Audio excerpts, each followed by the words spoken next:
अस्सलाम वालेकुम दोस्तों।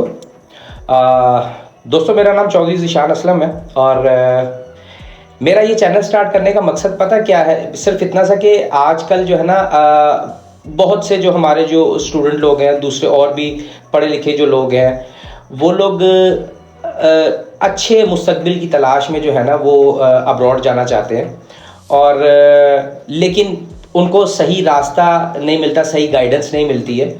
तो मेरा ये चैनल स्टार्ट करने का मकसद सिर्फ इतना है कि मैंने चूँकि ये कंसल्टेंसी का काम भी किया हुआ है और मैं चाहता हूँ कि आपका ये जो फेक एजेंट्स बैठे हुए, फेक कंसल्टेंट्स बैठे हुए, मैं आपसे इनका पीछा छुड़ा दूँ। इस चैनल में आपको हर वो इन्फॉर्मेशन दूंगा, स्टूडेंट वीज़ा के हवाले से, बिज़नेस वीज़ा के हवाले से, इमिग्रेशन वीज़ा के हवाले से, जिस भी किस्म की आपको इन्फॉर्मेशन चाहिए दुनिया में किसी भी कंट्री की, विजिट वीज़ा हो गया, कोई भी कंट्री का हो गया, मैं आपको यहाँ पे कोई आपसे चार्ज नहीं लिया जाएगा, आपसे फ्री ऑफ कॉस्ट जो है मैं आपको जो है ना ये बताऊँगा यहाँ पर A to Z, यानी कि स्टार्टिंग से लेके एंडिंग तक का प्रोसीजर सारा। और ये प्रोसीजर बड़ा आसान, बड़े बड़े आसान प्रोसीजर होते हैं। हमारे लोग का जो है ना वो अलमिया पता क्या है, ये लोग कोशिश नहीं करते हैं, ये लोग पीछे जाते नहीं है कि ये मतलब क्या तरीकाकार क्या होगा। हम ये कंसल्टेंट लोग के पास कोई रॉकेट साइंस नहीं होती है, उनके पास कोई जिन नहीं होता है कि वो ये काम करते हैं। ये काम आप घर में बैठ के भी कर सकते हैं। मैं आपको प्रॉपरली गाइड करूँगा कि आपने घर में कैसे काम करना है, ठीक है। और बड़े आसान वे और आसान तरीके से मैं आपको बताऊँगा कि आपको लगेगा कि ये तो काम बहुत आसान होता है। तो आप लोगों ने जो कंसल्टेंट को जो पैसे देने जाके जिस काम के लिए 1-1 लाख रुपए, 1.5 लाख रुपए वो लेते हैं और कुछ भी नहीं करते हैं, मतलब उन्होंने वही करना है जो आप घर बैठ के कर सकते हैं। तो आप अपने पैसे बचाइए। तो आज मैं आपको बताऊंगा कि एक जर्मनी में एक ऑप्शन है फ्री एजुकेशन की, उसके लिए आप लोग कैसे जा सकते हैं। और बड़ा सिंपल सा वे है, इसमें कोई बहुत बड़ी चीज़ नहीं है कि आप लोग जो है ना आप लोग सोचेंगे यार ये कैसे होता है, एडमिशन कैसे होता है, वीज़ा कैसे लग जाता है, कैसे एम्बेसी तक जाया जाता है। मैं आपको आज सारा कुछ बताता हूँ कि होता कैसे है। सबसे पहले तो आपको ना जर्मनी में आपको जाने के लिए करना क्या पड़ता है, आपको आइल्स भी वहाँ पर वो एक्सेप्ट करते हैं। अभी 2013 में उन्होंने एक रूल बना दिया था, 2013 से वो लोग आइल्स भी एक्सेप्ट करते हैं। उससे पहले पहले जो था वो सिर्फ अपनी जर्मन लैंग्वेज को ही वो एक्सेप्ट करते थे, उसी बेस पर एडमिशन हुआ करते, उसी बेस पर लोग जाया करते थे। अच्छा, जर्मन लैंग्वेज कहाँ से करनी है मैं आपको वीडियो के एंड पे ज़रूर बताऊंगा कि आपको ये करनी कहाँ से है। लाहौर में मैं आपको बताऊंगा इंस्टीट्यूशन क्या, और बड़ा जो है ना बहुत रिकग्नाइज्ड और माना हुआ इंस्टीट्यूशन है। मैंने खुद भी वहीं से की थी, तो वो मैं आपको वीडियो के एंड पे ज़रूर बताऊंगा। अच्छा, जर्मन लैंग्वेज में 3 लेवल्स होते हैं, A1 A2 होता है, ये बिगनर्स लेवल होता है। ये डिपेंड करता है कि आपकी जो है ना वो डिग्री आपकी क्या है लास्ट, यानी आप इंटरमीडिएट है और उसके बाद आप आगे किसी भी प्रोग्राम में जा रहे हैं तो आपको A1 और A2 लेवल चाहिए। एक लेवल जो है वो 4 वीक्स का होता है, यानी A1 4 वीक्स का और A2 भी 4 वीक्स का है, ठीक है। यानी जो टोटल जो A1 और A2 को आपको मिला के लगेंगे, जो बोलते तो वो 4 वीक्स ही है, लेकिन वो थोड़ा सा प्रोसीजर लेंथी हो जाता है आपका एग्जाम वगैरह देके। तो आपकी ये जो लैंग्वेज है करीब करीब 3 से 4 महीनों में आपके दोनों लेवल कंप्लीट हो जाएंगे, आपका एग्जाम होकर आपका रिजल्ट आने तक का, ठीक है। आपको उसमें ये चाहिए। फिर एक B1 B2 लेवल होता है, ये थोड़ा जो है ना उसको आप मॉडिफाई कर लीजिए, जैसे लोग डॉक्टर्स या इंजीनियर्स जो लोग बनने जाते हैं ये उनको चाहिए होता है B1 B2 लेवल। और C1 C2 लेवल होता है, ये एक्सपर्ट लेवल होता है, ये PhD या बारेट लॉ इस किस्म की जो बहुत हायर स्टडीज़ होती हैं उनके लिए जाते हैं। ये लेवल इन लोग के लिए होता है। तो आपने अपने आप को देखना है कि आप किस जगह पे फिट हो रहे हैं, आपको कौन सा लेवल चाहिए। अच्छा, अब आपने करना क्या, सबसे पहले तो आपने लैंग्वेज सीख लेनी है। लैंग्वेज सीखने के लिए आपको मैंने बताया 3 से 4 महीने आपको लगेंगे, अकॉर्डिंग टू आपकी जो क्वालिफिकेशन है आपने उसके मुताबिक आपको देख लें। जब आप लैंग्वेज सीखने जाते हैं किसी इंस्टीट्यूट में, वो भी आपको बता देंगे कि आपको ये लेवल इतने लेवल तक ही चाहिए अगर आपने इस डिग्री के लिए आगे जाना है, ठीक है। लैंग्वेज सीखने के बाद आपका जो नेक्स्ट प्रोसीजर आ जाता है वो आता है एडमिशन का। अब जर्मनी में एडमिशन कब ओपन होते हैं, एक अक्टूबर में ओपन होते हैं एडमिशन, उसके बाद अप्रैल में ओपन होते हैं। तो आपने उस हिसाब से देख लेना आपको अक्टूबर वाले जो है वो सेमेस्टर में इनटेक में जाना है या अप्रैल वाले में जाना है। आपने उसके मुताबिक जो है ना वो अपना एडमिशन अप्लाई करना है। 60 डेज़ का आपको यूनिवर्सिटी जो है वो कंसेशनल टाइम देती है, क्योंकि उन्हें पता होता है कि एडमिशन जब हमने इनका एक्सेप्ट कर लेना वो उसके बाद जो 60 डेज़ का जो एक्स्ट्रा आपको जो है ना कंसेशनल टाइम दिया जाता है वो इसलिए दिया जाता है कि उनको पता होता है कि उन्होंने फाइल प्रिपेयर करनी है, एम्बेसी तक जाना है, वीज़ा इनको लेना पड़ेगा, उसमें कुछ दिन लग जाते हैं। अच्छा, जब ये आप जर्मन लैंग्वेज कर लेंगे उसके बाद आपने यूनिवर्सिटीज सर्च करनी है, ठीक है। अब जो फ्री एजुकेशन वाली जो यूनिवर्सिटीज़ होती है ना जर्मनी में, सारी फ्री एजुकेशन वाली हैं। अगर जब आप सिलेक्शन करेंगे ना, तो उसमें क्या होता है कि आप जिस कोर्स में भी अप्लाई करेंगे, हो सकता है आपको उस कोर्स में एडमिशन ना मिले। ठीक है, होता क्या है कि जो फ्री एजुकेशन वाली यूनिवर्सिटीज़ होती हैं, उनका कोई आपके साथ प्रॉमिस नहीं होता, कोई कमिटमेंट नहीं होती कि आपको, आप जिस कोर्स में या जिस प्रोग्राम में आप अप्लाई कर रहे हैं, आपको उसी प्रोग्राम और उसी कोर्स में आपको जो है वो एडमिशन मिलेगा, क्योंकि उनके पास लिमिटेड सी सीट्स होती हैं। वो हो सकता है आपने आगे अकाउंट्स या फाइनेंस में जाना हो, बट आपको वो एडमिशन जो है वो आर्ट्स के किसी सब्जेक्ट में दे दें, तो वो आपको एक्सेप्ट करना पड़ता है अगर आपका दिल मानता है। नहीं तो फिर आप अगले इनटेक में जा सकते हैं, ये आपके ऊपर डिपेंड करता है। ठीक है, सिंपल सा एक फॉर्म होता है। अब वो आपको यूनिवर्सिटी की जब वेबसाइट के ऊपर आप जाते हैं, तो सिंपल सा एक फॉर्म होता है, फॉर्म आपने डाउनलोड करके उसको फिलअप करना है। ठीक है, इंग्लिश में भी होता है, जर्मन लैंग्वेज में भी होता है। अगर तो आपने जर्मन लैंग्वेज सीखी होगी तो वो आपको फॉर्म की एक एक चीज़ आपको पता होगी कि ये आपसे पूछ क्या रहे हैं। ठीक है, वो सारी इन्फॉर्मेशन आपने उसमें फॉर्म में फिल करके, फॉर्म को डाउनलोड करके अपने फॉर्म में फिल करके आपने उसका एक पैकेट बनाना है, यानी यूनिवर्सिटी में भेजने के लिए। एडमिन ऑफिस का जो है एड्रेस उसके ऊपर रहता है। ठीक है, वेबसाइट के ऊपर। अब आपने नेक्स्ट स्टेप आपका क्या, आपने अपने डॉक्यूमेंट्स की अटेस्टेशन करवानी है। ये आप लैंग्वेज सीखने से पहले करवा सकते हैं, या आप ज़िंदगी के किसी भी हिस्से में करवा सकते हैं। जब आप पढ़ के निकल रहे हैं, आप उस वक्त भी करवा सकते हैं। ठीक है, अटेस्टेशन आपने अगर तो आप मैट्रिक और इंटर अगर आपने किया हुआ है, उसके आगे आप जर्मनी में, आप उसके जो फर्दर स्टडीज़ है वो जर्मनी में करना चाह रहे हैं, तो आपको मैट्रिक और इंटर IBCC से अटेस्ट होना ज़रूरी है, और फॉरेन अफेयर से IBCC inter board chairman committee.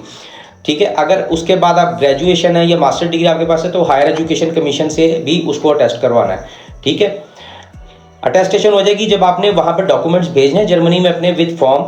ठीक है, आपने उससे पहले जो फोटो कॉपीज होंगी उसको आपने नोटरी पब्लिक से अटेस्ट करवाना है। नोटरी पब्लिक की स्टैंप्स लगती हैं, हमारे इधर ऐवान अदल है, ठीक है, लाहौर में। आपने वहाँ से जाके स्टैंप्स लगवानी है उसके ऊपर। ठीक है, नोटरी पब्लिक की, वहीं पर बाहर वो बैठे होते हैं, आप उनको बोलें कि नोटरी अटेस्टेशन करनी है, वो आपसे पर पेज पर डॉक्यूमेंट के हिसाब से वो आपसे जो है वो चार्ज करते हैं। अच्छा, ये स्टेप हो गया। अब आपने वहाँ पे पैकेट्स बनाने हैं। आपको मैं रिकमेंड करूँगा कि आपने करना क्या, आपने मुख्तलिफ यूनिवर्सिटीज़ में जब आप अप्लाई कर रहे हैं ना, तो आपने 8 से 10 मुख्तलिफ किस्म के ही पैकेट्स बनाने हैं। ठीक है, आपने ऐसा नहीं करना कि एक यूनिवर्सिटी आपको शो कर रही है कि हाँ जी उनके पास सीट है, वो आपको एडमिशन दे देंगे, तो आप सिर्फ उस एक यूनिवर्सिटी में जो है वो अप्लाई करके बैठ जाओ, और वो आपका एडमिशन कल को एक्सेप्ट ना हो तो आपका टाइम ज़ाया हो जाए। तो रिकमेंड मैं लोगों को क्या करता हूँ, यही कि आप थोड़े से पैसे जो है ना वो खर्च लें, क्योंकि आपने वो 8-10 पैकेट्स मुख्तलिफ यूनिवर्सिटीज़ के बना के भेजना कि आपको एक यूनिवर्सिटी एडमिशन ना दे तो आपको दूसरी यूनिवर्सिटी दे दे, दूसरी ना दे तो आपको तीसरी दे। जब आप 8 से 10 यूनिवर्सिटी में अप्लाई करेंगे, 2, 3, 4 यूनिवर्सिटीज़ आपको एक्सेप्ट कर लेती हैं। ठीक है, तो वो आपने पैकेट बना के साथ डॉक्यूमेंट्स लगा के, आपने एडमिन ऑफिस का वो एड्रेस लिख के, आपने GPO से जाके उसको रजिस्ट्री पार्सल बना के करना है। रजिस्ट्री पार्सल आपने इसलिए बनाना है क्योंकि वो एडमिन ऑफिस में डायरेक्ट, जो यूनिवर्सिटी का एडमिन ऑफिस होगा, जो भी वहाँ के जो आपके शख्स आपके साथ कॉरेस्पॉन्डेंस में होंगे, वो डायरेक्ट उनको जाके रजिस्ट्री पार्सल मिलेगा। ठीक है, उनको वो जब रिसीव हो जाएगा, वो आपके साथ ईमेल पे कॉरेस्पॉन्डेंस करेंगे कि हाँ हम आपको इस कोर्स में आपको एडमिशन दे रहे हैं। एडमिशन आपका हो जाएगा, आपको एडमिशन लेटर आ जाएगा, थ्रू कोरियर आ जाएगा, थ्रू पोस्ट आ जाएगा, डाकखाने के थ्रू आपको आ जाएगा, आपको ईमेल पर भी आ सकता है, आपको आपका एडमिशन लेटर आ जाएगा। जब आपको एडमिशन लेटर आपका आ जाएगा, तो नेक्स्ट आपका प्रोसेस स्टार्ट होगा एम्बेसी का। अब जर्मनी के केस में आपको चाहिए क्या होता है, जर्मनी के केस में आपको स्टेटमेंट नहीं चाहिए होती, क्योंकि ऑब्वियसली ये तो फ्री एजुकेशन है। अच्छा, वहाँ पे आपने शो मनी करवानी होती है एम्बेसी में। आजकल जो चल रहा है उनका, वो 11,200 यूरो तकरीबन चल रहा है। आपने 11,200 यूरो का डिमांड ड्राफ्ट शो करना होता है एम्बेसी में वीज़ा ऑफिसर के सामने। ठीक है, अच्छा 11,210 यूरो का आपको डिमांड ड्राफ्ट शो करना है। अब सबके पास 11,210 यूरो नहीं होंगे, ये भी कोई बहुत बड़ी बात नहीं है। मार्केट में लोग बैठे हुए, बड़े बड़े बिजनेसमैन लोग बैठे हुए हैं जो कि आपको हेल्प करते हैं। वो थोड़े से पैसे लेके आपसे 10, 15, 20 हज़ार लेके आपको जो है ना डिमांड ड्राफ्ट भी बना के दे देंगे आपके नाम का। वो आपने उनको बताना है कि मुझे शो करना जर्मन एम्बेसी में। जब आपको वीज़ा स्टिकर हो जाता है, स्टैंप हो जाता है, तो वो उसके बाद आपको जो है वो आप वो रिटर्न करते हैं, तो वो कैंसिल कर देते हैं। ठीक है, एडमिशन आ जाएगा। एडमिशन के बाद आपने अपने ओरिजिनल डॉक्यूमेंट्स, एक फाइल मिलती है जिसमें कुछ वो लेमिनेटेड जो पेजेस लगे होते हैं जिसके अंदर डॉक्यूमेंट लग जाता है, वो फाइल आपने लेनी है। उस फाइल में सबसे पहले पेज पे आपने अपना एडमिशन लेटर लगाना है। उसके बाद सीक्वेंस में जैसे आपके एजुकेशन डॉक्यूमेंट्स हैं वो आपने ओरिजिनल लगाने हैं। ठीक है, उसके बाद आपने डिमांड ड्राफ्ट लगाना है, मतलब एजुकेशन डॉक्यूमेंट्स के साथ आपको अपने लैंग्वेज के जो सर्टिफिकेट होंगे वो भी आपने साथ में लगाने हैं। उसके बाद आपने अपना डिमांड ड्राफ्ट लगाना है, और लास्ट में आपको अपनी पासपोर्ट कॉपीज़ लगानी है। ठीक है, ये आपने अपनी फाइल रेडी कर ली। फाइल रेडी करने के बाद आप एम्बेसी में कॉल करेंगे। आपको एम्बेसी का नंबर नहीं पता, आप गूगल से नंबर निकाल लीजिए उनका। ठीक है, गूगल से नंबर निकाल के आप एम्बेसी में कॉल करेंगे, मेरा जर्मनी की इस यूनिवर्सिटी में एडमिशन हुआ है, तो मुझे इंटरव्यू के लिए कॉल चाहिए। वो आपको इंटरव्यू के लिए कॉल दे देंगे, आपको दिन बताएंगे और एक टोकन नंबर आपको इशू कर देंगे। वो दिन में आपने इस्लामाबाद चले जाना है। इस्लामाबाद में डिप्लोमेटिक एनक्लेव आपने वहाँ पर पहुँच के आपने उन्हें बताना है कि वो जर्मन एम्बेसी में जाना है। शटल बस चलती है अंदर, शटल बस में आपने बैठ के वो वन बाय वन, मतलब जितने भी लोग उसमें होते हैं, अमेरिकन एम्बेसी आती है, यूके एम्बेसी आती है, इटालियन एम्बेसी आएगी, ऐसे सारी एम्बेसीज आती जाएंगी। वो बस में जो है ना वो अनाउंसमेंट करते जाते हैं कि ये एम्बेसी वाले उतर जाएं। जर्मन एम्बेसी आएगी, आपने वहाँ पर उतर जाना है। आपके सारे मोबाइल और ये सब चीज़ें आपसे वहाँ पर ले ली जाती हैं, आपको अंदर भेज देते हैं। वो सारा डाटा चेक करते हैं कि हाँ जी आपकी आज की अपॉइंटमेंट है, ठीक है। आपका वहाँ पे टोकन नंबर, अंदर जब जाएंगे आपका टोकन नंबर डिस्प्ले होता है, आपको वीज़ा ऑफिसर के सामने बिठा दिया जाता है। आप अपनी फ़ाइल उनको देते हैं, वो आपसे वो फाइल लेके फ़ाइल को चेक करेंगे सारा। फाइल चेक करने के बाद वो आपसे कुछ 2-4 इनिशियल सवाल करते हैं, ठीक है। सवाल में कुछ भी खास नहीं होता, वो एक आपका इंट्रोडक्शन होता है कि आप जा रहे हैं पढ़ने, आपको ये जो डिमांड ड्राफ्ट के पैसे दिए किसने दिए हैं। आप कोई भी कुछ भी बोल सकते हैं, मेरे वालिद ने दिए हैं, मेरे अंकल ने दिए, किसी ने भी, ठीक है। अच्छा, वो आपसे पूछते हैं कि आपको जर्मन लैंग्वेज किस हिसाब की आती है। ऑब्वियसली वो आपसे जर्मन लैंग्वेज पूछता है। जो लेवल आपको रिक्वायर्ड, मैंने आपको बताया ना, होगा, आपको उस लेवल तक में आपको उतनी बात करनी आ जाएगी। और ये उसको भी पता होता है कि इसने जितना लेवल किया है, इससे मैंने इसी लेवल के हिसाब से ही सवाल करना है। ये करने के बाद जब सारी बातें हो जाएंगी, वो आपसे आपका ओरिजिनल पासपोर्ट आपने उस दिन लेके ही जाना है, ओरिजिनल पासपोर्ट आपसे, और फाइल आपकी वो रख लेंगे, ठीक है। अमूमन वो फाइल रखते नहीं है, वो उसमें से फोटो कॉपीज की बना के वो अंदर जाएगा वीज़ा ऑफिस है, उसमें से फोटो कॉपीज बना के सिर्फ आपको ओरिजिनल पासपोर्ट रखते हैं। बट डिपेंड करता है, अगर उनको कुछ उसमें कुछ इशू हो कि शायद इसमें कुछ डॉक्यूमेंट फेक लग रहा है, नॉर्मली ऐसा होता नहीं है, बट इन दैट केस वो शायद आपकी फाइल भी रख लेते हैं। बट मोर देन 90% केसेस में आपकी फाइल रखते नहीं है, वो अंदर लेके जाएंगे फाइल, उसमें से आपको फोटो कॉपीज बना के सिर्फ आपको ओरिजिनल पासपोर्ट रखते हैं। अंदर ही कोरियर कंपनी वाले बैठे रहते हैं, कोरियर कंपनी वालों के साथ ही आप अंदर ही पैसे देते हैं उनको, कोरियर कंपनी के चार्जेस पे करते हैं, वीज़ा के चार्जेस पे करते हैं आप, और आप वहाँ से आ जाते हैं, आपको एक रिसीविंग दे दी जाती है। 4 से 5 दिन के बाद आपको कोरियर कंपनी कांटेक्ट करती है और वो कहती है कि आपका एक पार्सल आता है। तो जब आप वो खोलेंगे पैकेट, तो उसमें आपका पासपोर्ट होता है, और इंशाल्लाह आपका उसमें 90 डेज़ का वीज़ा जो है ना वो लगा हुआ आएगा, ठीक है। अब वो 90 डेज़ का क्यों होता है वीज़ा? क्योंकि वो सिर्फ एक आपको सिंगल एंट्री 90 डेज़ का वो वीज़ा देते हैं कि आपने इसके ऊपर सिर्फ एंट्री करनी है उस कंट्री में। जब आप वहाँ पे एंट्री कर देते हैं, यूनिवर्सिटी में जाके अपने आप को एनरोल करते हैं, वो आपको एक लेटर देते हैं, फिर आप इमिग्रेशन में जाते हैं उनकी, वहाँ पे इमिग्रेशन में जाके अपना वीज़ा, जितना भी आपका कोर्स होता है, साल का होता है, 2 साल का होता है, 4 साल का होता है, वो उतने साल का आपको वीज़ा वहाँ पे स्टिकर कर देते हैं, उसके ऊपर पेस्ट कर देते हैं, और आप वहाँ पर लीगलाइज हो जाते हैं, वीज़ा आपके पास आ जाता है। अच्छा, इसमें 1-2 चीज़ें मैं आपको ये बता दूं कि आजकल आपने देखा होगा कंसल्टेंट लोग जो है ना वो बहुत बताते हैं कि ऑस्ट्रेलिया चले जाएं, यूके चले जाएं, और वहाँ पे जाके आपको जॉब की जो है ना वो इतने घंटे मिलती है। अच्छा, ये मैं आपको बड़ा क्लियरली बता दूं, ऑस्ट्रेलिया और यूके में आपको जो है ना लीगली जॉब की जो है ना परमिशन नहीं है गवर्नमेंट की तरफ से। अगर आप स्टूडेंट वीज़ा के ऊपर हैं, आप चोरी कर सकते हैं काम, ठीक है। ये सब लोग झूठ बोलते हैं कंसल्टेंट लोग, इसी वजह से ये सिर्फ आपको अट्रैक्ट करने के लिए आपको ये लगेगा अच्छा यूके जाना है।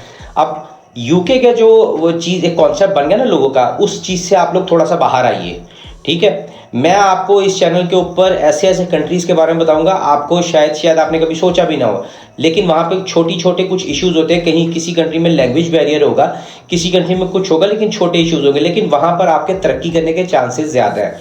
लोग जो हैं, अब ये यूके में अगर आप जा रहे हैं तो यूके जाने का कोई फ़ायदा नहीं है, क्योंकि वहाँ पर एक तो आप 25-30 लाख फीस दे के जाएंगे अपनी साल की, उसके बाद वहाँ के जो एक्सपेंस है, आप जितने एक्सपेंस करके जाएंगे वो आपके एक्सपेंस ही वहाँ पर पूरे नहीं हो पाएंगे, और आप लीगली उधर जॉब नहीं कर सकते। ये मैं आपको लिख के दे रहा हूँ, किसी से भी पूछ लीजिए आप जाके, ठीक है, किसी सही बंदे से पूछिए, ये इन झूठे और फेक कंसल्टेंट से मत पूछिए। सोशल मीडिया पे भी आजकल बहुत सी एड्स चल रही होंगी, ये सब झूठ बोलते हैं, सिर्फ ये पैसे लेने के लिए, ठीक है, और इनकी कमीशंस होती हैं वहाँ पर, और ये अपनी कमीशंस के लिए सिर्फ करते हैं, आपके फ्यूचर के वजह ना वो दाव पे लगा देते हैं, क्योंकि इनकी यूनिवर्सिटी के साथ कमीशन होती है। यूनिवर्सिटी इनको बोलती है कि हमें आप इस सेमेस्टर में 300 या 400 स्टूडेंट्स को एनरोल कर दीजिए, और हम आपको जो है ना इतने पाउंड जो है ना वो आपको देंगे, और ये लेते हैं उनसे, ठीक है। इनको सिर्फ अपने पैसों से मतलब होता है, इनको आपसे कोई मतलब नहीं है, ठीक है। तो ये यूके और ऑस्ट्रेलिया, इन चीज़ों के असर से बाहर आइए। जिन कंट्रीज़ के बारे में मैं आपको बताऊंगा, इन कंट्रीज़ में आपको लीगल स्टेटस भी बहुत जल्दी मिलता है, आप नेशनलाइज भी बहुत जल्दी हो जाते हैं, ठीक है, अगर आपका फ्यूचर में वहीं पर रहने का प्रोग्राम है, ठीक है। नंबर मेरा आपकी स्क्रीन पे इस वक्त डिस्प्ले हो रहा है। अगर आपको किसी भी किस्म की कोई भी कंसल्टेंसी चाहिए, किसी भी चीज़ के लिए, किसी भी कंट्री के हवाले से, स्टूडेंट विजिट, बिजनेस, इमिग्रेशन, किसी भी चीज़ के, तो नंबर मेरा जो है ना स्क्रीन पर डिस्प्ले हो रहा है आपके पास। इस नंबर के ऊपर आप मुझे कॉल कर सकते हैं, व्हाट्सअप कर सकते हैं। आपको किसी भी किस्म की कोई इन्फॉर्मेशन चाहिए किसी भी कंट्री के हवाले से तो वो मैं आपको प्रोवाइड करूंगा, फ्री ऑफ कॉस्ट प्रोवाइड करूंगा, ठीक है। क्योंकि मेरा मकसद सिर्फ इतना है कि आप इन झूठे कंसल्टेंट और झूठे लोगों के चुंगल से बाहर आए और खुद अपना काम करें। जो काम आप खुद कर सकते हैं वो आपको पता होगा कि आप अपने हाथ से काम किया। और मैं आपको लिख के दे सकता हूं कि अगर आप ये चैनल जो है प्रॉपरली देखते रहेंगे, आपको इसमें ऐसी ऐसी इन्फॉर्मेशन मिलेगी, आप खता नहीं खाएंगे, आप गलती नहीं करेंगे। अगर फिर भी आप कहीं पर रुक जाते हैं, कहीं पे आप फंस जाते हैं, आप मुझसे पूछ सकते हैं, मैं आपको फ्री ऑफ कॉस्ट बताऊंगा, ठीक है। तो आज मैंने आपको ये बताई है जर्मनी के बारे में कंप्लीटली इन्फॉर्मेशन। अगले वीडियो में मैं आपको बताऊंगा कि अगर आप जर्मन लैंग्वेज सीख लेते हैं तो आप और किस किस कंट्री में जा सकते हैं। जर्मन लैंग्वेज सीखने का मकसद सिर्फ एक कंट्री का नहीं है कि आप समझ रहे होंगे कि शायद जर्मनी सिर्फ आप जा सकते हैं। जर्मन लैंग्वेज सीखने जब आप सीख लेते हैं तो मैं आपको और 2 कंट्रीज भी बताऊंगा जो कि जर्मन लैंग्वेज की बेस पे आपका एडमिशन एक्सेप्ट करती हैं और फ्री एक्सेप्ट करती हैं, ठीक है। इंशाल्लाह अगले वीडियो में मैं आपको उन 2 कंट्रीज के बारे में बताऊंगा। थोड़ा सा प्रोसीजर उनका डिफरेंट है बट वो भी आप अपने हाथ से कर सकते हैं, खुद कर सकते हैं, ठीक है। आपने इस चैनल को सब्सक्राइब करना है, अपने दोस्तों के साथ, अपने फैमिली में जितने भी आपका सोशल सर्कल, अपने सबके साथ जो है ना इसको जो है ना लिंक को शेयर करना है ताकि सब तक जो है ना वो ऑथेंटिक और सही इन्फॉर्मेशन पहुंचे, ठीक है। वीडियोस को मेरे वॉच करते रहिएगा, इंशाल्लाह आपके लिए बड़ी ऑथेंटिक और यूजफुल इन्फॉर्मेशन इंशाल्लाह इन द फ्यूचर भी लेके आऊँगा। आप तब तक अपना ख्याल रखिए, इंशाल्लाह फी अमान अल्लाह।